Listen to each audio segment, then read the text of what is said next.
to Eye on Horror, the official podcast of iHorror.com. This is episode 70, otherwise known as season 4, episode 13.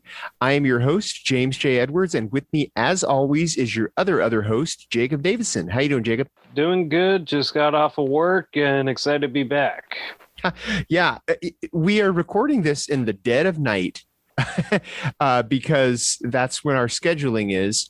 And I just got home from a screening of Stillwater, the new Matt Damon, kind of like a legal thriller, but not really. It's very schizophrenic, but it's not horror, so I'm not going to waste time on it. Jacob just got home from work, and Korea, your other host, tell us why we're recording in the middle of the night, dude.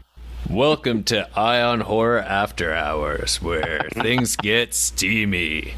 Eye on Horror After Dark. We're recording at weird hours because Jacob's back to work and I'm on the road again. I have been in Minnesota for the last week. I'm actually flying out to South Dakota tomorrow, and then I'm going to start my every other day hopping. Only this time we're driving because, you know, flying sucks. And apparently rental cars are impossible to book right now because they sold a lot of them during the pandemic, and now everyone's going on vacation, and it's a logistical nightmare, and I hate everything. We were supposed to drive to South Dakota, but those fuckers wouldn't let us take the rental car there, so we have to fly for an hour and a half. That's stupid. Anyways, yeah, I'm back on the road, so it's midnight 30 here. No, quarter to 1 a.m. here, so he's taking one for the team because he's 2 hours in the future. Yeah, it's only quarter to 11 for me and Jacob. But Minnesota's great. I love Minnesota. Shout out to our Minnesota listeners because I like it here. It's nice. Where in Minnesota are you? We're in Woodbury, so not far from St. Paul, kind of like 20 minutes from the border to Wisconsin. Okay. Wisconsin also, we went there the other day. Wisconsin's pretty dope too. Gotta say, you guys are killing it over here. When my band used to tour every summer, one of my favorite places was Duluth, Minnesota, because it's way up there. It's right on one of the lakes. I don't know which one. There's 1,000 here, man. Yeah. It's known as the Thousand Lakes State. It's by the lake. But Duluth is on one of them, and it is a beautiful little town. Did you try the cheese? In Wisconsin? In Wisconsin? Yes. No, but I had a keto taco, which was just basically like pork carnitas, and they had like 7 or 8 like big leaves as the shell. It was fucking phenomenal. All right, let's get on with this because we got some catching up to do because our schedules that we recorded 2 episodes in the same day last time. Yeah. And now we're recording in the middle of the night. Yeah. First thing I want to talk about here, because we talked about it a little bit with Emma. Have you guys both seen Werewolves Within? Yes. Oh my God. Was that amazing or what? Oh my God. It was a blast. It was actually my first movie back at the Arrow Theater because Beyond Fest was doing a premiere screening pre-screening of it. And oh my God, it was such a fun crowd movie. Like the opening 5 seconds, like we were already laughing our asses off. It's great. It's like, it's kind of like a whodunit. Like it reminded me of Knives Out or Clue, except instead of trying to decide who the killer is, you have to try and decide who the werewolf is. Oh, it's brilliant. And everybody who's been watching TV during the pandemic recognizes Lily, the AT&T girl. She's in it.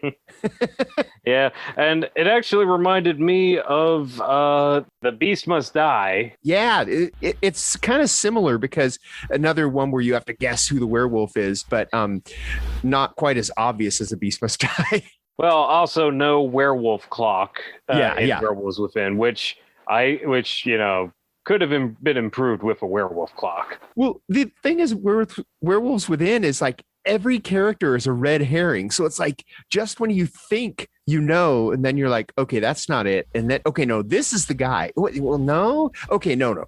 This chick is the oh, no. You know, it's so much fun. Keeps you on your toes. Yeah, it totally does. It was so much fun. Oh, and speaking of, I actually got that issue of Fangoria that Emma did the photography for, and it is great. Yeah. Especially because it's a glow-in-the-dark cover. Which is awesome. So cool. And I'm going to say it right now. I want Sam Richardson and Milana Yontrub. I want them to be the next Abbott and Costello or Chris Farley and David Spade. They need to just keep doing a bunch of random movies where they're the two comedic leads, because their chemistry was fantastic and they were so funny together. The whole chemistry of the whole cast was fantastic. Oh yeah, no, everybody was great. For a while, that stereotypical gay couple kind of bothered me. I'm like, they're leaning hard into this, but then I realized every character in the damn movie is a stereotype. Yeah, they're caricatures. Yeah, exactly. And then I'm like, oh, okay, it doesn't bother me as much now that I know they're leaning into everybody that hard. I mean, think about it. They're because they got the gay couple, and then they've got the super right-wing couple who are saying, I don't want to say exactly what, but typical right-wing shit. But also, those are all real people in Vermont. I was telling Lindsay when we were watching, I was like, no, this is you go into a small town in Vermont, you will meet almost every single one of these people there. Also, as a New Englander, can attest that is basically Vermont. Which is great. I love seeing, accurate representation of New England in films. It makes me very happy. Same. Did either of you guys see The Forever Purge? Yes, yet. I saw it, and I liked it. I was okay with it. Purge movies, I've said this before, Purge movies and me, I love the concept more than I love the movies. And this is more of the same. It's and they all start off so strong, but then they devolve into these just shoot 'em ups. And I think I like, when they kill, there are a couple of great kills in the Forever Purge that have nothing to do with guns, and those are the good ones. And I think every one of the movies have that, but this one is a different kind of it, because usually the Purge movies that we see usually are is set in urban areas in the middle of the city and stuff. This one is in a Texas border town, and of course it makes its thinly veiled political statements, not even thinly veiled, not veiled at all. It was a bit heavy-handed. Yeah, but if you think about it, if there really was a purge, that's what would happen. Pretty much. But I did think it was funny that because the thing is, the Forever Purge, the purge ends, and then there's a faction of the public that doesn't stop doing it. And so all of a sudden, all of the law-abiding citizens who ended the purge, they start running for the border. And I just thought it was so funny that it was just a funny juxtaposition that you have all these Americans trying to escape the violence in their country by going to Mexico. Yeah. Yeah, that was a fun twist. Yeah. And also, I really dug it because I actually consider it to be a horror Western, Oh, yeah. It's definitely got those elements, and there's even a bunch of cowboy themed purgers, so I thought that was pretty neat. Also, for what it was, it did have an incredible sequence where they go into an El Paso movie theater that's showing Dracula during the purge or during the Forever Purge, and I thought that was really cool, and also made me think a little bit of Fade to Black for reasons. Yeah, I still need to see that one. I've just started going to the theaters again, so working my way. I had to start off with the Spark Brothers documentary, which is not horror, but it is absolutely phenomenal. I think everyone should see it. I've been listening to Sparks nonstop because of it. I mean, they're a great band. Horror adjacent, Zola. Have you guys seen Zola yet? No. How is this horror adjacent? I have not seen it. Yeah, so I don't know much about it. Oh, because it's a terrifying thing. If you've ever been in that awkward situation where you meet really weird people and you go to a second location with them, that's this movie. It's just getting stuck in the most uncomfortable and worst scenario you could possibly be with the worst people ever. And I mean, who hasn't been there, especially when on a bender, but yeah, it's also one of the funniest movies of the year, so I can't recommend it enough. Also horror adjacent, while we're horror adjacenting, did you guys see Black Widow? I did. Yes, and I have to say this. Ray Weinstein's character, come on, that that character is Harvey Weinstein, right? Like I'm 90% certain he was either written that way or the actor took the inspiration, but I swear to fucking God that the main villain in a fucking Marvel movie is inspired by Harvey Weinstein. I know that Scarlett Johansson owns the Black Widow character, but didn't you guys think that Florence Pugh and David Harbour stole this movie right out from under her? Oh, of course. Yeah, they were phenomenal. On Rachel Weisz. Yeah, her not so. I mean, she was good, but Florence Pugh and David Harbour were so hilarious. Like Florence Pugh's, she's making fun of Scarlett Johansson's, like, you know, because she's like basically the Russian equivalent of Black Widow. She, you know, she's in Russia doing it, and she like make fun of how she poses when she fights, and then she tries it. She's all nah, and the whole time she's just grunting. She's like, you know, when you get low and you do the hair thing, and you're posing, you're a poser. And then she does the pose thing, and she's like, yeah. But no, David Harbour as Red Guardian, that was a definite highlight of the movie. Oh yeah, he's great. I just loved his fishing story with his father was gold. Yeah. I didn't realize it. It took me a bit because there's one bit where Frances Poe is just going on about, or Florence Poe, sorry, going on about her vest and how it's a great vest and it's got all these pockets and whatnot. And I was like, this is a great bit, but what the fuck is going on here? And then at the end of the movie, she gives the vest to, spoiler, she gives the vest to Black Widow, and suddenly you're like, oh, this movie is an origin story for Black Widow's outfit at the beginning of Infinity War. Didn't realize I needed that, but I got it. Why not? Yeah, that's the thing. Clearly, I don't want to spoil Endgame, but clearly this takes place before Infinity War. It actually is right after Civil War, because the Avengers, half of them are in jail, and Black Widow is on the run, and that's how she ends up where she is. So it is a bit of an origin story, but it's real contained too. It's not as huge scale as these Marvel movies usually are. Yeah, it's more of like Mission Impossible than it is the Avengers to me. Yeah, there's no giant blue, beam coming from the sky in this, and the action's great. Like, there's definitely a heavy Bourne influence throughout. But I still say the best part of that movie is watching the credits and seeing female director, female writers, producers, just all over it. And then Scarlett Johansson produced the movie too. Yeah, like that. And it's awesome because it made over $200 million this weekend, like opening weekend. So it's one of those things like Wonder Woman. If they had given Wonder Woman to a male director, people would have burned the theaters down. So Black Widow is another one of those where if they had given that to a male director, there would have been hell to pay. If they had made Black Widow like phase 1 when they were like overly sexualizing her all the time, it would have been terrible. Because like Iron Man 2, oof. They probably would have given it to a male director too, though. Yeah. So it's good that we waited this long for it. It's sad we had to wait this long, but we got a better product, I think, because of it. Oh, definitely.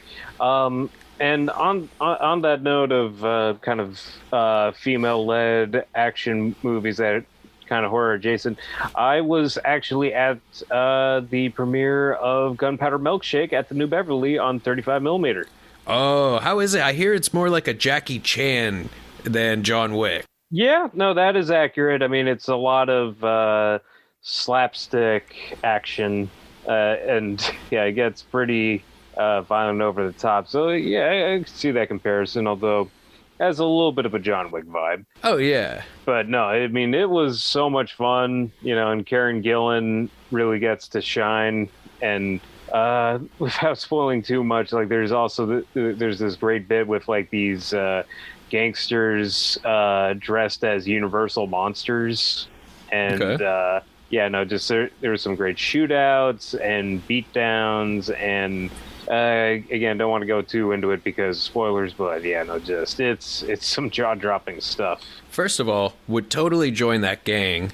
Second of all, if we were to start a Universal Monsters themed gang, what is your outfit, guys? Gill Man. Calling the Gill Man. I got the Invisible Man. You got the Invisible Man? You just want to run around naked. That's all. Yeah, it was more just masks because, it's like, the dead presidents from Point Blank, they just had the masks. Well, there you go. I would just bandage my face up. I would go Wolfman, personally. That's because you got nards.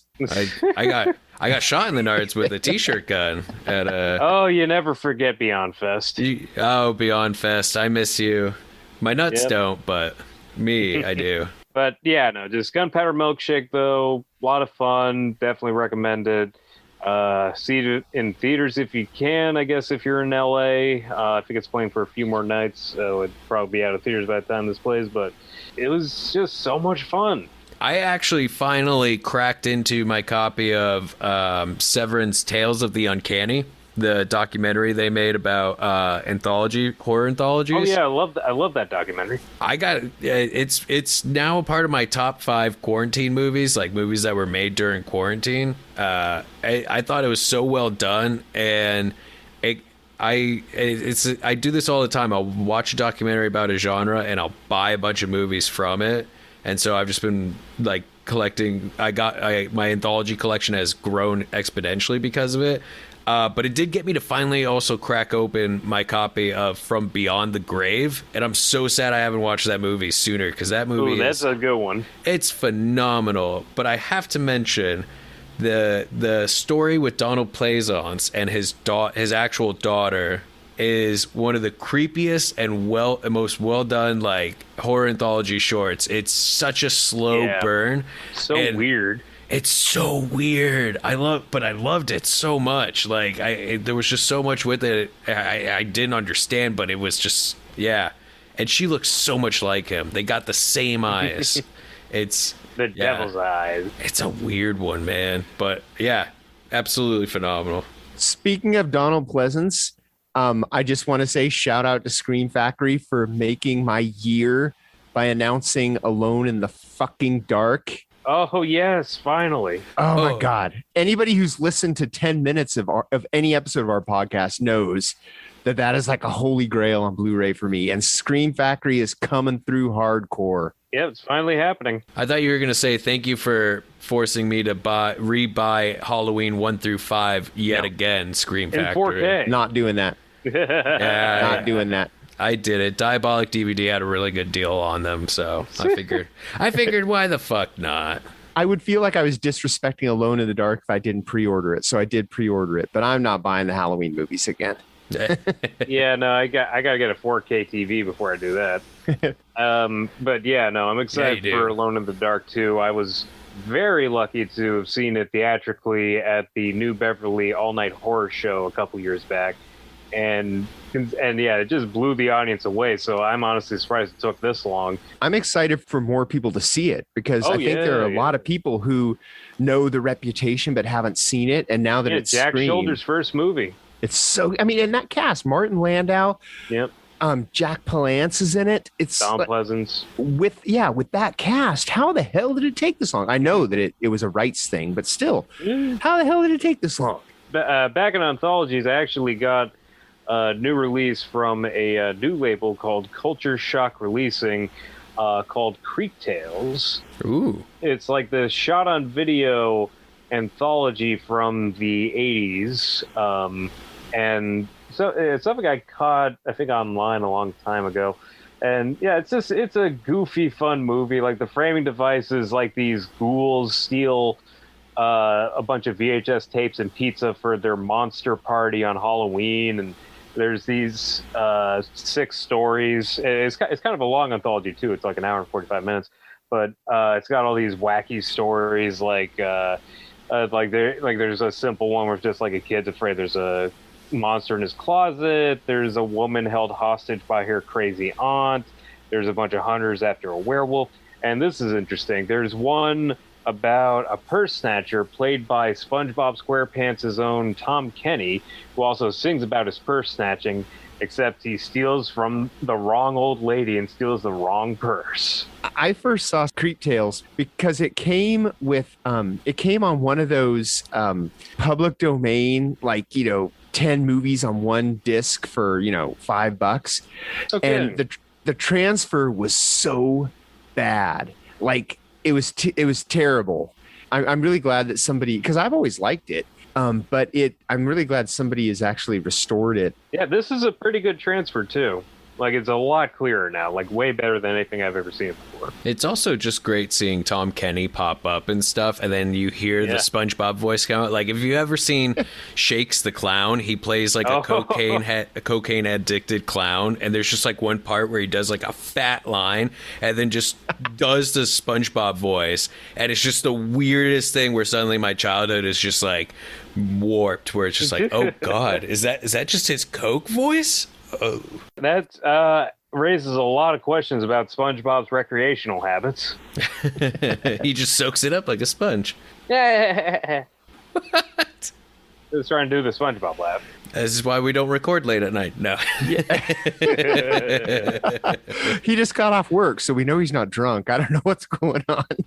It was just trying to do the SpongeBob laugh, you know? I thought it was pretty solid. What else has been going on with you guys? Well, like I said, I've been going to the New Beverly a lot. I saw Once Upon a Time in China Parts 1 and 2 on Monday. And then on Tuesday, I saw Alligator and Jackie Brown in honor of the late, great Robert Forster's birthday. Oh, nice.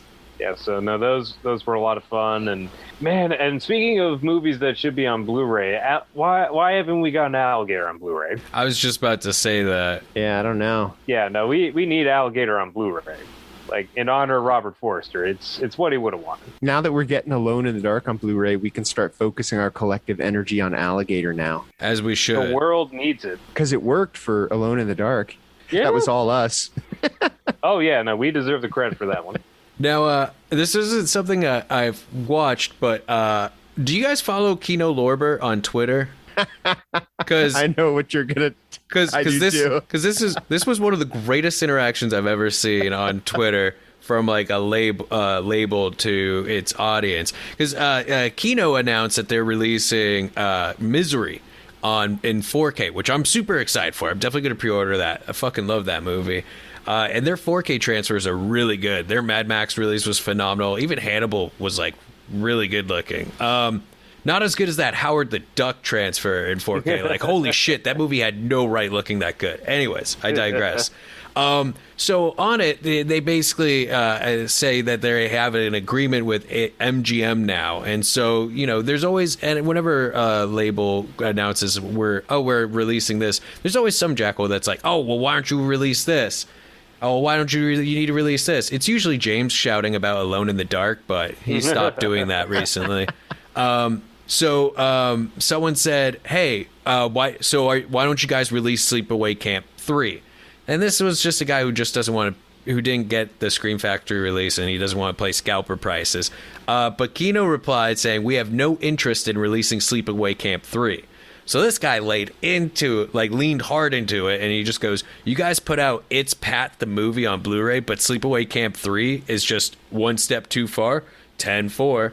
And it's like, oh, nice, you tried, like, you would think that it would have just ended there and that they wouldn't, like, you know, respond. No, Kino Lorber fucking thrashed this guy and said, we don't need to defend ourselves, but It's Pat and many other crappy titles were a part of a package of films we acquired. Take all or take none.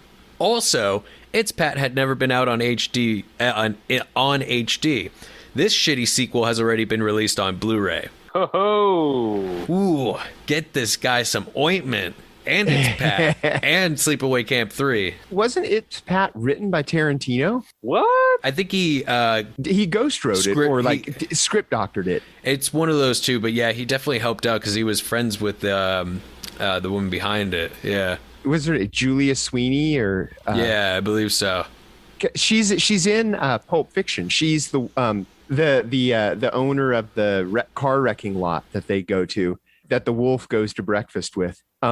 So yeah, they're old pals. So yeah, I think so. There is some historical merit to It's Pat. Not that there isn't any to Sleepaway Camp 3, but they have a point. Sleepaway Camp 3 has already been done. But I did like how they explained, like, yeah, no, we've put out some crappy movies, but the reason behind it is because it's all or nothing on it. And it's like, yeah, you know, Kino does put out some crappy movies sometimes, but it's always, I love it when they do, because it's like, Kino does have a bit of a prestige. They do put out like some very important films, and so it's always fun when they do put out like they'll put out like a beautiful, brand new, restored for the first time ever Metropolis, and then turn around and do It's Pat. Like I love that about them, that they're more than willing to do that.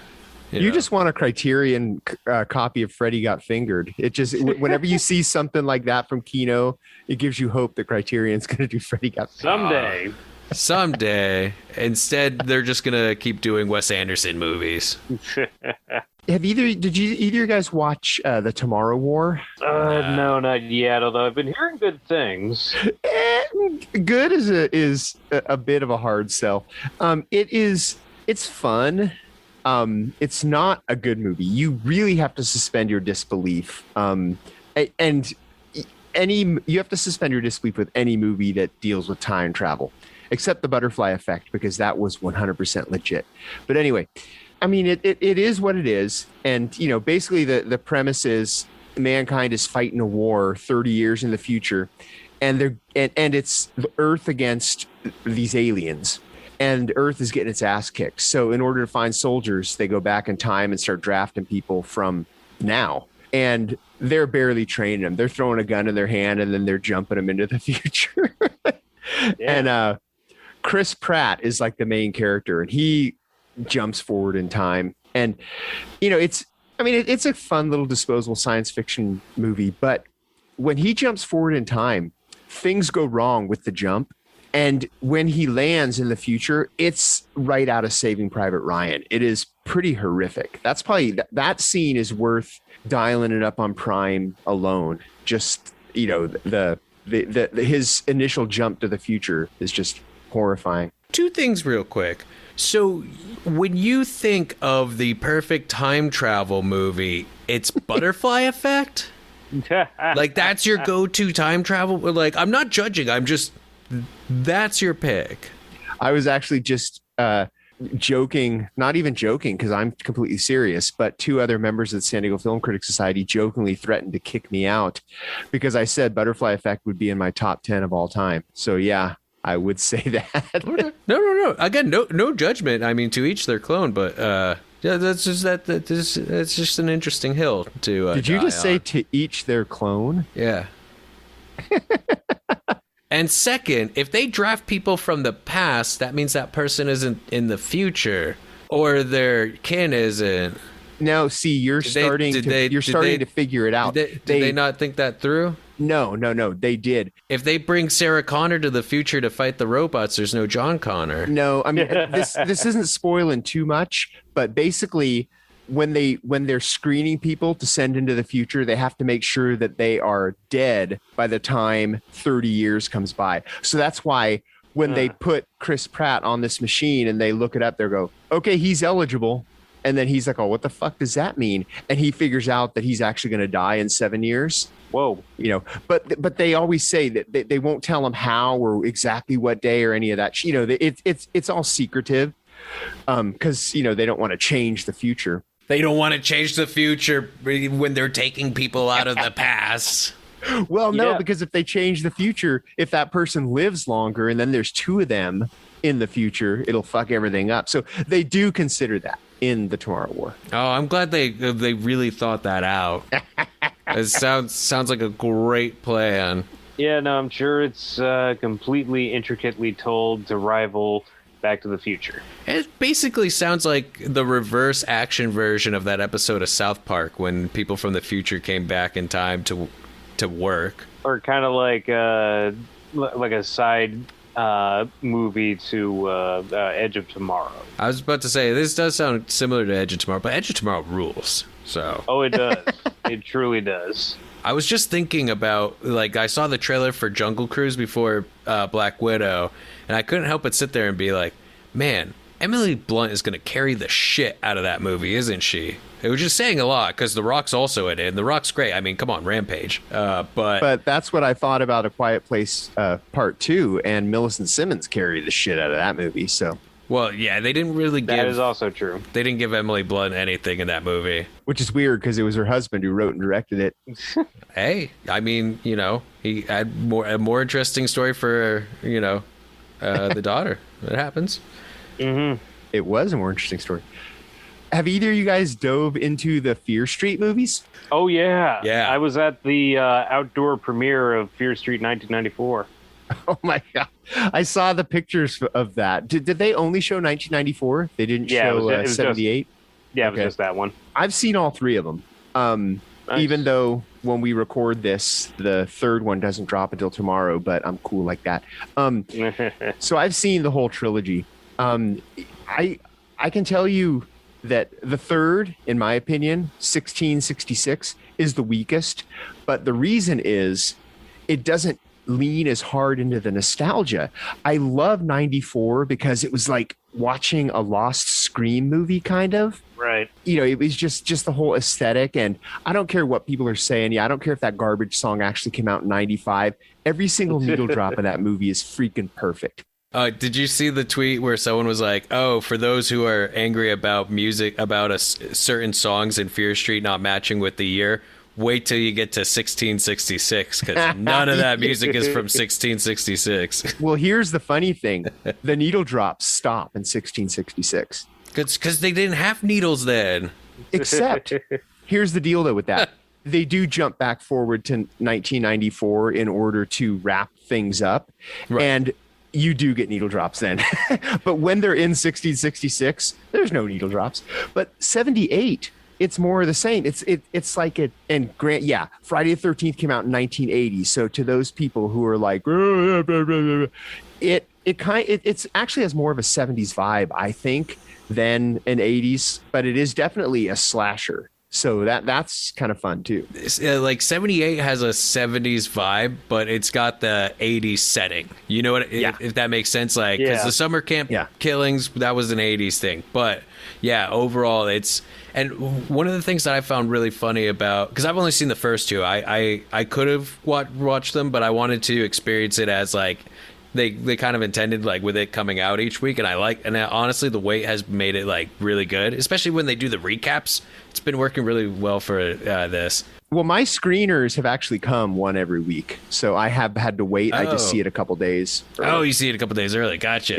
Yeah. Nice. But I gotta say, one of the things it's almost a fault, but I actually kind of enjoy it. At least with the first two, is it gets so kind of wrapped, like the story is progressing and they keep, the witch stuff going, but it feels like the movies are so wrapped up in their in the nostalgia and pulling off, like a 90s Scream knockoff or a slasher film, late 70s, early 80s or so. And then all of a sudden, like when it gets to the third act, it's like, oh shit, we got to do that. We actually have to like progress the story more. So, and then it just like, it just always feels like there's this one moment where they go, oh shit, we have to continue this. And then it like shifts. and then, because it feels like it wraps up and then there's another 20 minutes. And I love it because I'm having so much fun with these movies. I want more. What's funny about them, and funny, not funny, haha, but funny, interesting, is that there's definitely like a kids movie vibe to it. There's like a Stand By Me, Goonies kind of a vibe. Yeah. But these movies are brutally violent. Yeah. Like, I mean, and especially 1978, they actually kill kids in that damn movie. Yeah. I was just about to say, yeah. Are you kidding me? You cut that kid's head off? What? Yeah. They went for it. I mean, people who got pissed that Spielberg killed a kid in Jaws is really going to be upset. Yeah, so many It is the people. 70s. So many people are like, "Yeah, you can't kill kids on screen in your movie. Like that's a no-no." And then Fear Street's just like, "All right, hold my beer." Like it just goes for it, and they're brutal too. Like you see the axe going in the face when the one kid with the glasses gets murked in the cabin. That was brutal. Yeah. Yeah, a lot of split faces open. Yeah, and I get so hyped at the end of each one when they preview the next movie. Like, Yeah. they knew how to release these right, and I'm loving that it is going in reverse, but the story is progressing forward. Because usually with these type of movies, they start when the curse begins and then they show the ending. Whereas this one, it's kind of like it starts in the third act, and then you're going back in time. but the story's progressing linearly in how they do it. It's I'm enjoying it quite a bit. Yeah. The kids are solving the mystery, and in order to solve the mystery, they have to just keep going back in time. Right. And the thing about the third one is a lot of it is about the witch that's possessing these killers, Sarah Fear. And it took me 3 movies to realize Fear. If you spell it differently, it's Fear Street. I know. Yeah. It took me. It clicked in the middle of the third movie. I'm like, Fear Street. It only took me 2 movies for it to click. But the thing is, if you watch the first 2 movies, that she does not escape this persecution of a witch, because that's what a lot of 1666 is, her running from the townspeople who think that she's a witch. She doesn't escape that. So then it becomes about how she gets caught and how it becomes a curse, and right. It becomes just more about solving the mystery. Oh man, I just realized, because they kind of do the same thing with the second one. The sister is gonna die in it. Oh, but they pulled the rug out on that one. well, and that's the thing, is that it just dawned on me that both sisters had C in their first name, and she just goes by C. Baxter. And I knew which sister was going to die the whole time. I'm like, oh yeah, it's not a thing. And then at the end, they pull the rug wait, you were Ziggy? And I was like, well, yeah, right? You didn't get that? It just dawned on me that was a thing. Okay, cool. Layers. I'm learning more. I love it. I can't wait for all of them to be out, and then I'm going to wait a couple months and then just marathon all 3 in a row. And you're right. It does have that R.L. Stine flair to it, but it's cool seeing it as an R-rated type deal, and they go for it, man. That bread slicer kill in the first one, yes. Oh man. And also I like the style of all the different slashers, because they each have their own kind of aesthetic and Sackhead. Each one of the killers. Oh, that axe sackhead guy is terrifying. Yeah. Oh, when he's running. Oh man. But I think the crowning achievement, especially the first one, nails it perfectly. Is they actually casted teenagers. These aren't they all look of age. They all look the right age, but they're actually well-rounded characters. Especially 1994. They had these typical, what you would think are the typical stereotypes, and then they actually crafted them and had them be well-rounded and real characters. So when you see some of them die, you're actually feeling it, and I really dug that they weren't trying to be, because everyone's always oh, we have these high school characters in our movie, so we're doing a John Hughes thing. Oh, it's very John Hughes thing. It's no, these are actual, because John Hughes things were all archetypes anyways, but these were they felt like real characters, so I was able to connect more with it. These ones aren't archetypes at all. We were talking they're very well-rounded. Yeah, we were talking about the archetypes and Werewolves Within. These ones are not at all. Kind of with 77. 77, they weren't as well-rounded. 78, you mean the camp one? Yeah, the camp one. Yeah, but the ones that weren't as well-rounded are the secondary ones. Right. Basically the Sunnyvale ones, but the Shady Side ones. Yeah, totally right. I do feel that the 78 also had a lot more characters, so you didn't get to spend as much time with each one. 94, it was much more contained character wise. Wait until you get to 1666. Here's the thing about 1666, and this is actually a little hokey. Just about every actor from the first 2 movies is playing a role in the 17th century. Yeah, they teased that at the end of the second one, and honestly, that got me so hyped. Because at the end when they show that shift and all that, I was like, okay, I'm down for this great shift.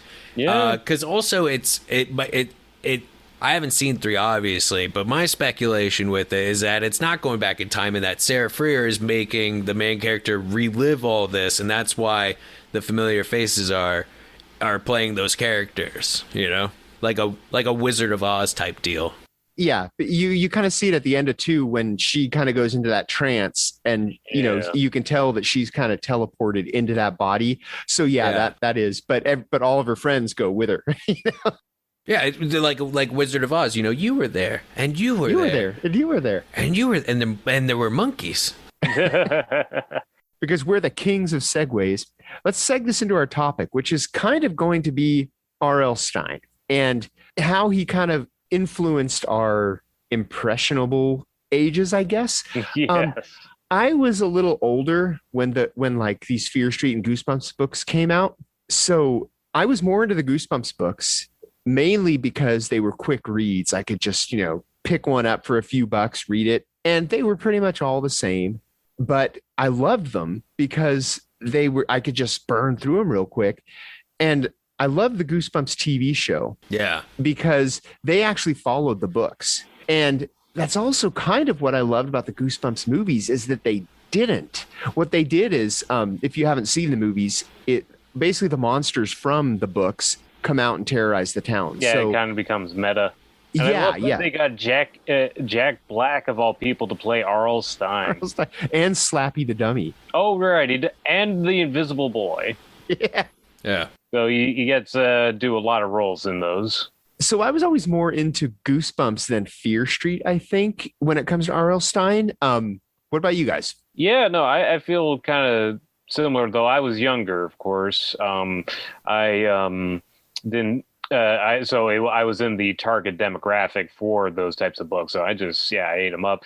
And also, I do feel like it was kind of a great entry level horror, especially for someone like me who was very easily scared as a child. So yeah, I mean, I read a bunch of those books, and I also really like the Choose Your Own Adventure Goosebumps books, where it's like you're in the book and like you're getting attacked by monsters and stuff. Give yourself goosebumps is what those were called. Give yourself goosebumps. That's the one. Oh yeah, that was some good times. I never actually did read any of those Fear Street books. I don't really remember if there was any particular reason, but. Yeah, no, I read a bunch of the Goosebumps books, mostly because I had an older sister and she loved the Goosebumps books. So she would get a bunch of them and then I'd get the hand-me-downs. Yeah, also was a big fan of the TV show, which used to be on Fox Kids. And it is kind of funny with those types of things because, like a young Ryan Gosling was even in an episode. Yep. When I think of the TV show, is the theme songs going and then they're like going through the town and stuff. And when they get to the dog and his eyes, he like roughs along. Evil eyes. He barks along with the theme. Yeah. So good. Man, that used to creep me out so much. Goosebumps, you're in for a scare. Yeah. Man, I actually was kind of even though I was the target demographic, I kind of missed the Goosebumps reading phenom. I don't know. I guess I just never. I think I had a couple of the Choose Your Own Adventure ones. But I do remember watching the show growing up, and there was one kid in like the first grade whose parents wouldn't let him watch it. So after each episode would premiere, I'd call him and tell him what happened in the episode.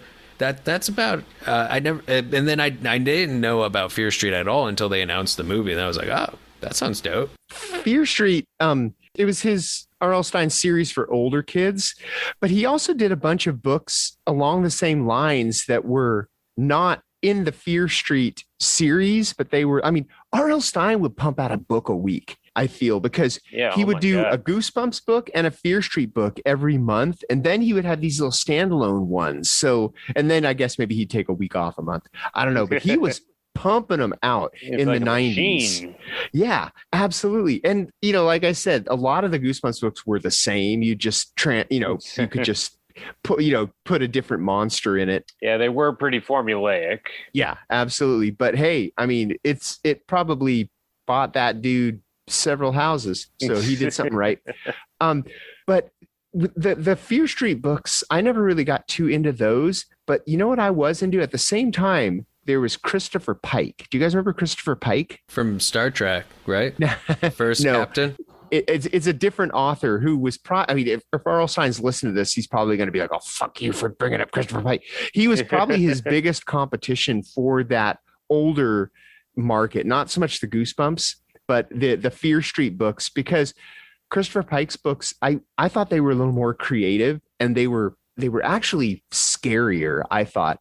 But it was the same general thing where they were geared toward like probably, mid-teenagers. And that's what the characters in them were as well. You just like Fear Street, that's what I think was relatable to teenagers is R.L. Stine and Christopher Pike. R.L. Stine might have been a little bit better at it though.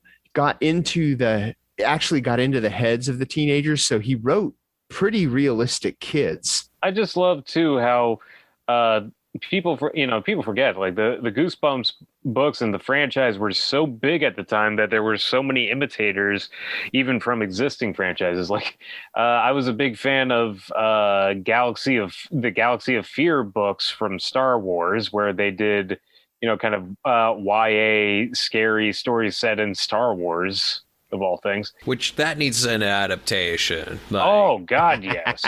I wish. I want a Fear Street style Star Wars saga. Oh, that'd be fun. You think Disney hasn't thought of that? It's probably in development. They're doing everything else. It's possible. There's actually a Christopher Pike book that's in development right now. I think Mike Flanagan is attached to direct The Midnight Club. Oh, yeah. I heard a little bit about that. Yeah, that's a Christopher Pike joint. So I don't know.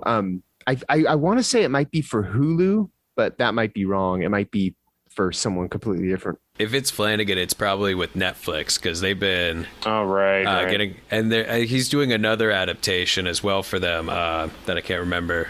Is it another Hill House? No, I wish. Oh my god, I loved Haunting of Hill House. Bly Manor. Hill House was really good, but Bly Manor was perfectly splendid. So yeah, I think the Christopher Pike adaptation is going to be for Netflix, but he's definitely doing an adaptation of Something is Killing the Children for Netflix. Yeah, The Midnight Club is Netflix. I just looked it up, so you were right. Yeah. They're not going to let Flanagan go anywhere else. He's like the goose that lays the golden egg for them.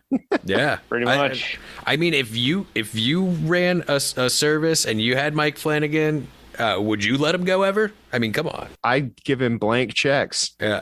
Make whatever movie you want. I would just be like, keep making Haunting of series, please. Do more Bly Manor.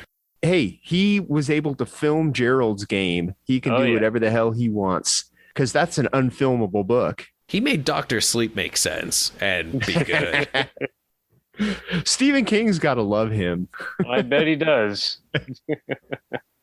Yeah, just kind of thinking back, I think probably my favorite Goosebumps book was The Scarecrow Stalks at Midnight. That one scared the hell out of me when I was a kid. Still have my book too. I think my favorite was called You Can't Scare Me, and it was kind of like bog mud monsters. Yeah, the muck monster. Yeah, the muck monsters. They were the villain, but they didn't come out until later because the whole thing is about kids trying to scare each other until finally the monster's real, and everybody's like, "Oh, look at a great costume." It's I not. love that twist. For me, it's always The Mask. I mean, oh yeah, Haunted Mask. The Haunted Mask. It's Iconic. terrifying. That cover alone got me. And then the first episode, because there was 2 stories in the show. The first one was terrified me as a kid. The second one was way too cheesy. Even as a kid, I was like, oh, that's not scary anymore. Those and Monsterland were my 2. Like, One Day at Monsterland or Horrorland? Or no, it was Horrorland. It was Horrorland. Yeah. Both the books and those episodes were gold for me. Yeah, and that's the other thing too. Like, I really do want to revisit the Goosebumps TV show because I recalled that pretty much every episode had an ample amount of practical effects and like monster effects and stuff. So I think that'd be kind of fun to kind of check that out again. They did, but they had that 90s Canadian TV production budget with it. True. So like it is all practical, but it's got that nice 90s nostalgia with it, But it was a Saturday morning show too. So it wasn't like, I mean, there are no axes in heads or anything because, this was, I'm actually a little confused that Korea's friends' parents wouldn't let him watch it because it was pretty tame. It was a Saturday morning show. It was controversial back then. He had a helicopter mom, so, she wouldn't let him really do a whole lot. But that was also the thing about that I thought was always so successful about the books and the show was the fact that they weren't going for the bloody kills and stuff like that. So a lot of like the fears were Like, I was surprised. I did it a few years back when Goosebumps, the TV show, first hit Netflix. I did a list for iHorror, and I watched the entire series again. And I was genuinely surprised on how much of that show was preying on fears of like losing oneself's like identity, and just preying on like insecurities and stuff like that, which are very universal and are still, it gets a little bogged down with the cheesiness of the effects and, the writing that's more geared towards a younger audience. But I mean, those things are still universal. So like, it is still very effective. Like, I remember there's an episode that involves mirror people. And the mirror people, and like they turn invisible. That's still that I was watching that in my 20s having a beer, and I was still genuinely creeped out by that, because like that's a creepy thing. Like, it's not a dog with glowing eyes. Like, that's a thing that's like, whoa, yeah, that would fuck with my head hard. And then like I'm looking at my mirror being like, I don't know. I can't wait to see what the team behind these Fear Street movies do next, because they did such a phenomenal job of not only knowing what they were taking their inspirations from, but also not falling for a lot of the faults of that time. Like I said, well-rounded characters, great, but still trying to do one-up kills and stuff. Like, see, that's the thing. They didn't really take any stories from the Fear Street series, but they captured the vibe of the whole thing. Oh, okay. So it wasn't so. I mean, I know R.L Stine got a writing credit, but it was more like an inspired by thing. Right. Have you guys seen the director's Lee Janiak? Have you seen Honeymoon, her first movie? No, I still got to see that. That's with Rose Leslie, and I forget who the guy is in it.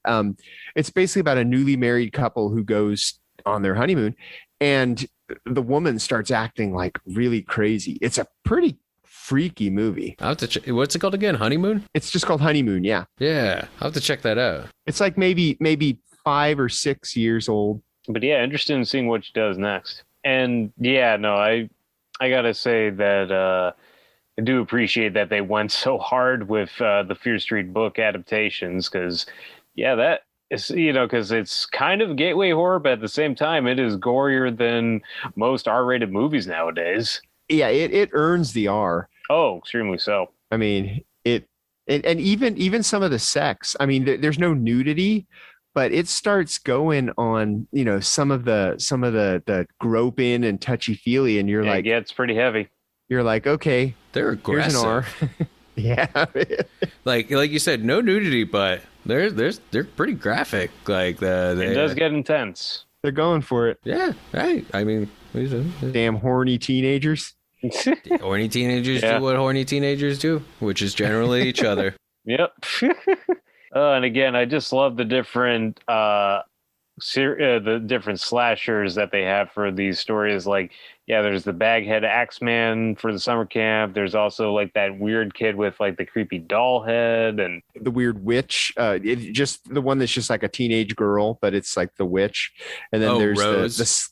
And then the skull head. And then there's that one guy with a leather helmet or like head thing that's drowning someone in a lake. And then there's that one guy that stabbed the shit out of the sister or stabbed the shit out of one of the sisters in the second one that has like a burnt up face and stuff. It's just like, what's his story? Each one of them, like, you look at them and you're like, there's a complete story to that character that we're never gonna see, and I'm a bit upset of it. You do get to see the origin of the Baghead Axe guy, right? In 78, which is cool because he's probably the most horrifying one of those. And you do get to see some of the stories for some of them, because there's also Rose, the one who murdered 7 people and then killed herself, and she's the one that sings the song. So you do get to see them for some of them, but there's others where you're just like, damn, that character could have their own movie, and they're just a secondary.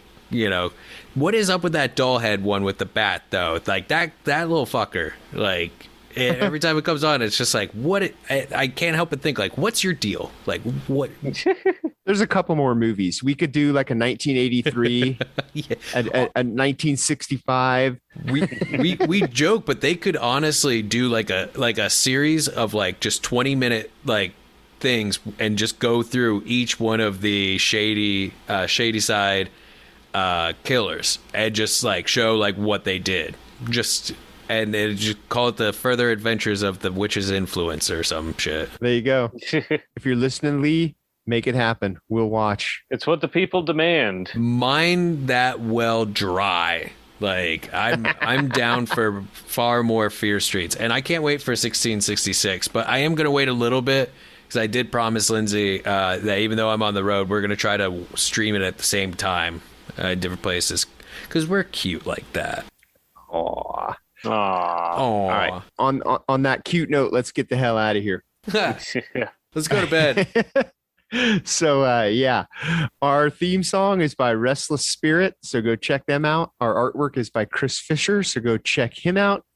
You can check us out at the Eye on Horror Facebook page, the Eye on Horror Twitter, the Eye on Horror Instagram, at iHorror.com, and any other number of places. We're not hard to get a hold of, so you can find us. Yeah. Hit us up on any of the socials and let us know what are your favorite Fear Street books, Goosebumps books, TV episodes, or Christopher Pike books. Let us know what's your favorite of these teeny horror series or books or whatever. And we will see you in a couple of weeks. So for me, James J. Edwards. I'm Jacob Davison. and I'm Jonathan Correa. Keep your eye on horror.